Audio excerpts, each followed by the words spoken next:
Alrighty guys, you already know, it's another Dueling Guard ad. You guessed it. Come on guys. If you guys know me, you guys know Team Extra, we rep these boxes. I'm telling you guys, like look at that. There's a Shield Hero box, there's a Hunter x Hunter box, there's a Vegeta box, there's a Naruto box. This is just the new wave. Like this is the current wave. There's more stuff coming on after that. These are what they look like laid out when you take the actual boxes out. The boxes are magnetic. These are crazy. Quality is good. Quality is actually fantastic. I'm not even gonna cap it all. But seriously, go check it out at duelingguard.com. These guys are actually one of our favorite sponsors. Promo code at checkout is Team Extra. Team Extra is one word, capital T, capital X. You already know what to do. Let them know that Team Extra sent you, right?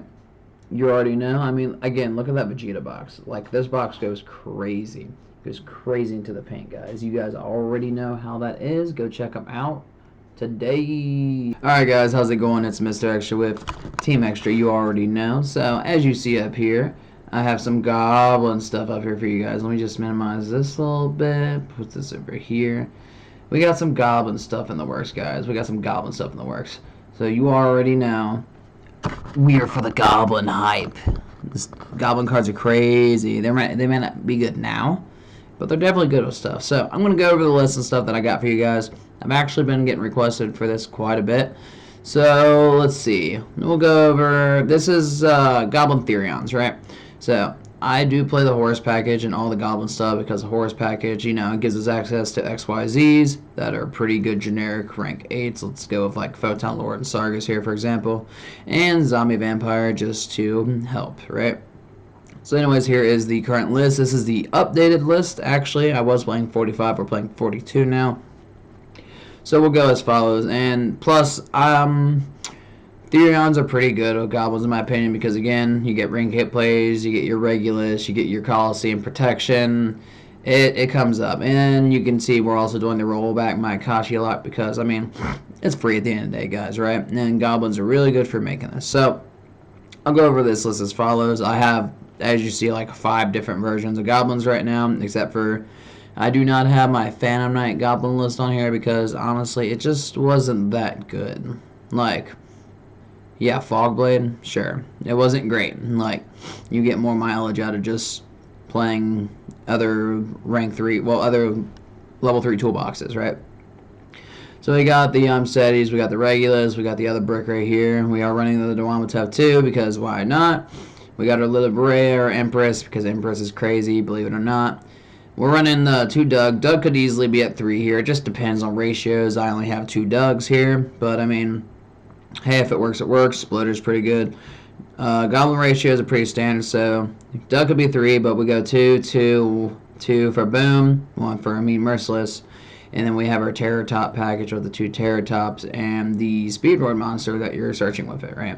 Outside of that, we got the Tour Guide. Tour Guide will bring out the Mean Merciless, assuming they don't Imperm or Ashes, and if they do, that's fine, but typically, you're not going to lead with that. You'll probably end up leading with, like, I don't know. Well, this build doesn't play E-Talia, but I got some slightly better builds than this one.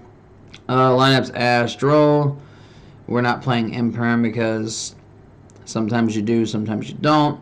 We do 2 Grand Entrance, 1 Rota to do searching, a charge, and trade in to get potential bricks out of hand. Plus, Therions and Horus go so well together. Like, I wish I could explain this enough because, like, you can open a bunch of Therion cards and then Kingsock, and then Kingsock will make your entire Therion hand live.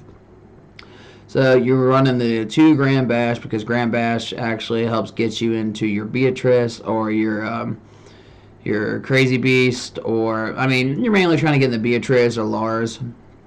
Assuming you're going first, you set up this rollback package, because as soon as Beatrice hits the field, most people know what's going to happen. And then when we got the Called By, and the 1 Horus Field spell, which is still pretty nice to search for the Seti.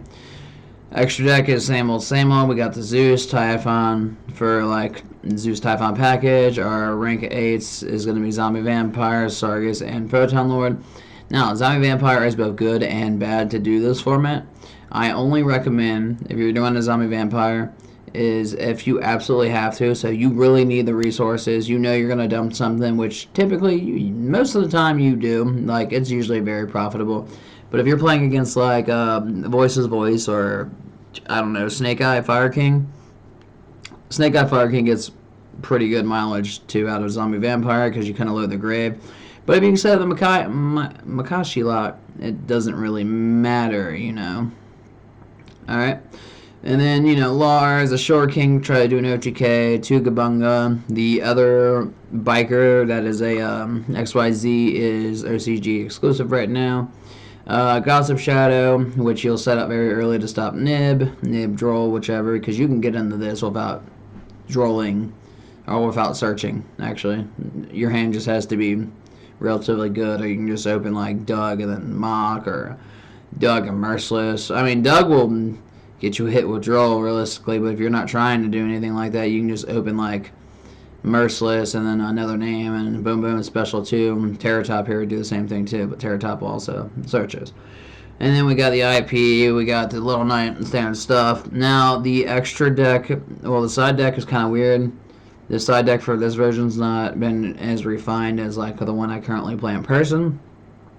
But we have the one Nib, which Nib should be at 3. We got 2 Crow, 2 Bell, 2 Soul Release, 2 Talents, Cosmic, T-Barrier, evenly.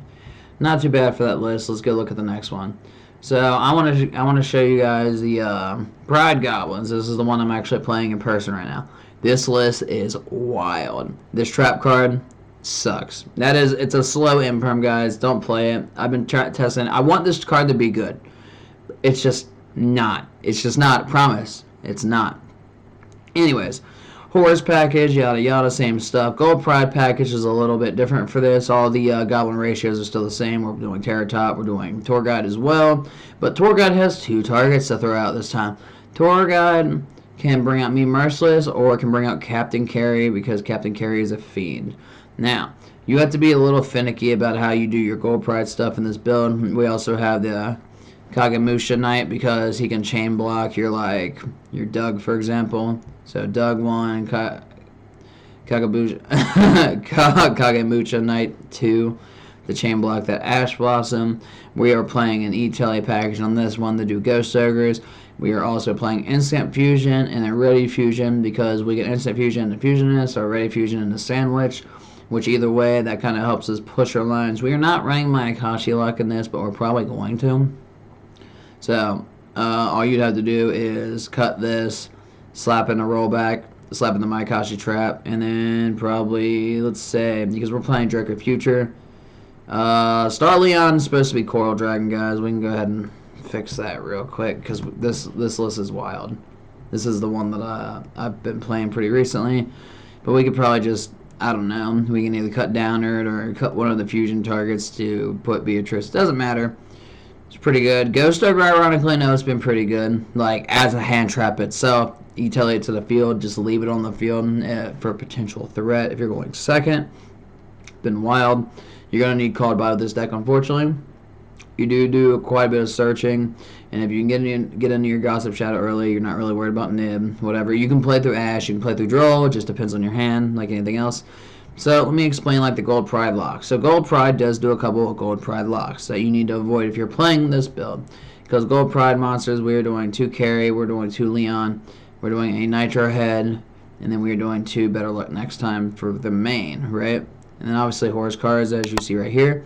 So now if you do Leon's effect on field to special summon a Gold Pride from grave, that will lock you, don't do it. If you do Carry's effect, her actual effect to like search for a trap or like do the other effect to where it can make stuff gain attack, that will also lock you into Gold Pride monsters in the extra deck. So you don't want to do either of those effects, you just use these solely as extenders, where you just go Better Luck Next Time to climb into, you know, Leon or Carry. Now I'll explain in depth a little bit more. You see, we are playing Shinshin in this build, right? So Shinshin in this build is kind of wild, right? Reason being is you just take your Leon, you take your Ghost Ogre, it doesn't matter either or, and then you just jump right into Coral Dragon, and then Coral Dragon and any level 3, which guess what? That's like the majority of the deck will make Shinshin. And then obviously the Horus monsters are the Nitro Head, and then any of your level 3 tuners, make sure in Punisher, which is pretty crazy. And then we got the 2 King Sark. And then I want this trap to be good, but it's not amazing in testing. so far, like in person or online. It's not great. Extra deck is, like I said, 2 fusion targets is probably cut to 1 to put out the Beatrice, because Beatrice, my Kashi lock is really janky, and this deck does it. This deck can 100% do it through most hand traps, actually. Unless they have Crow. I mean, if they Crow roll back, then, you know, you're not going to, you ain't doing too much else. But, I mean, hey. So, let me explain how the Gold Pride bridges into the Goblin stuff, right? Or Goblin stuff bridges Gold Pride. Take 2 level 3s. You make your Chariot carry. Chariot carry searches Better Luck Next Time. Better Luck Next Time is going to search for... You're going to want to search for Leon. You don't want to search for Captain Carry, but Leon is a tuner, and that'll help you set up your Shinshin and everything, which Viking Snake Eyes is not playing under Shinshin because a lot of their plays, and I'm tailoring the deck to deal with like the tier 0 deck, like we want the highest representation. Granted, it can deal with a couple others, right? But you're going to want to search for the Leon, mainly because Leon is a tuner. Searching for carry feels bad unless you already have Leon. You just want the extra body. Doesn't matter. And then your extra deck's pretty standard. We could probably slap a Typhon in here, but I mean, realistically, we could just do the Beatrice as well. But Zeus, Crazy Beast, anyone who does not think Crazy Beast is a crazy card, it is actually really good. Plop it on the field, snatch a back row card, easy peasy, prevent destruction when it leaves the field, so you can link this thing off. And a special back from grave once per duel, right? And then after you do that, it gets to slap a goblin monster from graveyard underneath it as material, which doesn't make it live, but you play enough XYZs where this thing's gonna be live all the time to just steal some field spell, steal some back row. Does not matter. The back row could be set and it'll still take it. You could take their evenly matched. You could take their floodgate card. Doesn't matter. Anyways, the extra deck or the side deck is as follows: 2 Bell, 2 Mourner, 2 Droll. Could play Ash. Don't really have the room for it, but this deck can, like, going first. As you see, this is entirely gas. And then we play 2 Towns. Book of Moon is funny, right? Droplets, and then Anti-Spell Fragrance, right? But that's that set. So let's go to the next one. Now here is a pure Goblin build. This one's not too bad. This one is maximizing the XYZ full armor package, where you just make your Torpedo, and then Torpedo overlay into Fortress, and then Fortress is going to end up going into Dark Knight Land. So we are playing Prosby. I was testing Prosby in this build, but it's kind of bad because this is like maximizing all of it. And then you're playing the Goblin Biker Pileup too, which is kind of okay, but again, it's not an amazing card. Your free Chicken Tinny cards is going to be Grand Exchange or anything, and then Grand Bash will just help you, getting your extra stuff. And then if you want, you can just slap the rollback play in there too, might as well. Side deck is pretty standard: Nib, Duster, Lightning Storm, Triple Talents, Cosmic Evenly. Could probably put some Floods in there if you want. Your extra deck is literally pretty much the same, but you're running double Crazy Beast. Now, I know you guys are seeing the Sargus here, and I don't play any Therion cards in this build, but the reason of this is anytime a detach happens, Sargus can target a card on the field, and this is like his effect. It's a trigger too. He can target a card in the field, right? And then he can either bounce at the hand or destroy it. And you can, since you're playing a deck that detaches during both players' turns, you can do this, one time during your turn, one time during your opponent's turn, one time during your turn, one time during your opponent's turn. It's pretty disgusting. And pretty standard stuff. This OCG card's in here, Gorilla Trio. I was just testing that card out. It's pretty good. I really wish they would have pushed this over too. Would have made the deck way better. But I feel like they're going to eventually put this one out, because I know Gabunga is not a TCG exclusive, but I'm pretty sure this card is. But yeah, not too bad on this list as well. So we've gone over these 3. Let's go over Pure Goblins and then Pure Goblins. Pure Goblins, this is just another different version of it. We're playing Export XYZ Import on this one, which in my opinion, this card's it's pretty good. Like, I mean, it's targeting a monster that your opponent controls will attack less than or equal to your opponent's equal to what you're trying to attach it to, right? And if you got Grand Bash and like 2 Goblins out, you can get Gabunga up there pretty easily, because Gabunga is probably going to be the one taking the material. But he also will take material too. And then we're playing our e-tailies, right? And then we're e-tailing out this Ninian, which Ninian will get us a little bit of mileage too. Triple tour guide into the mean merciless. We're also playing the Exceed package on this one too. We're doing Beatrice, we're doing Wallow this time. And we're doing Dante. I don't like doing Dante, so Dante, I would, if you're gonna play like this kind of list or test out something more of the pure build, do not play Dante. Play literally something else. I can think of like you can play Cicada King in place of this. You could play another rank 6, depending, because you are playing double Grand Bash, which, I mean, going first, you're gonna Grand Bash into Lady or Beatrice, but I mean, going second, you're not gonna be able to Beatrice into a Maikashi lock. Trust me. Not going second anyways, unless they somehow throw a roll back in a graveyard for you and just laugh. We are maximizing our Imperm, or Ash, or Droll.